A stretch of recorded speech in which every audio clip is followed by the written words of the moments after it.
تجربه من این است. ما یک کره هوایی را گرفتیم و فشار میدهیم و بعد تختچه که شماره میخ‌های زیاد زده شده‌اند به آن فشار میدهیم. در اینجا ترکیش به وجود نمی آید. سبب این در آن است که فشاری که ما به کره هوایی دادیم کمتر از شماره میخ‌ها میباشد.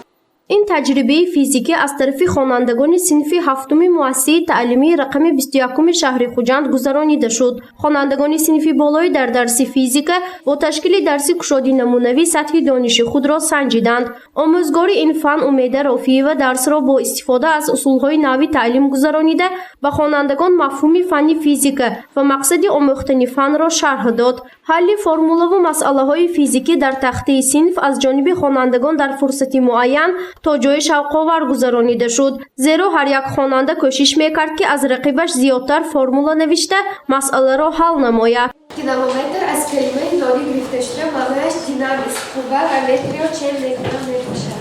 رفت درس گشاد را آموزگاران فن‌های دقیق این مؤسسه نظارت بردند. به خوانندگان صنف هفتم آموختن فن فیزیک از آغاز سال تحصیلی نو یعنی ماه سپتامبر به راه مانده شده است. آنها علاقه دوام 7 ماه تحصیل آید به این فن معلومات گرفتند. قرائت چیستان و ضرب المثل، حل فرموله و مسئله و معلومات درباره عالمان فن فیزیک از جانب خوانندگان پیشکش گردید. ارخیمید همچون فیزیک و متماتیک یونانی قدیم مشهور گردیده است.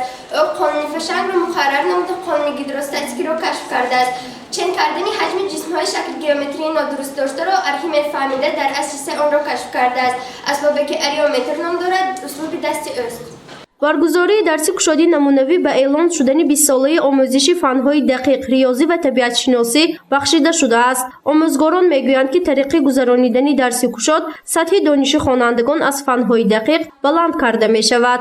خوانندگان چقدر مفهوم‌های فیزیک را خوب می‌دانند، سوال جواب‌های فیزیک را نظم آموخته‌اند، حادثه‌های فیزیک را خوب آموخته‌اند، بزرگ‌های فیزیک را می‌دانند. همه اسباب‌هایی که در از فن فیزیک استفاده برده می‌شوند همشان معلومات پوره دادند. فرموله ها را ایجاد کردند، فرموله ها در تخته صنف که بیشتر می‌نویسد گفته نوشتند. درس گشادی حساباتی از فن فیزیک 45 دقیقه دوام کرد. در این مدت خوانندگان صنف هفتم کوشش کردند که دانش گرفته‌شان را به همگان معرفی نمایند. گزارش فرزانه شمسی و نعیم جان ایوبов برای برنامه اطلاعاتی خبر.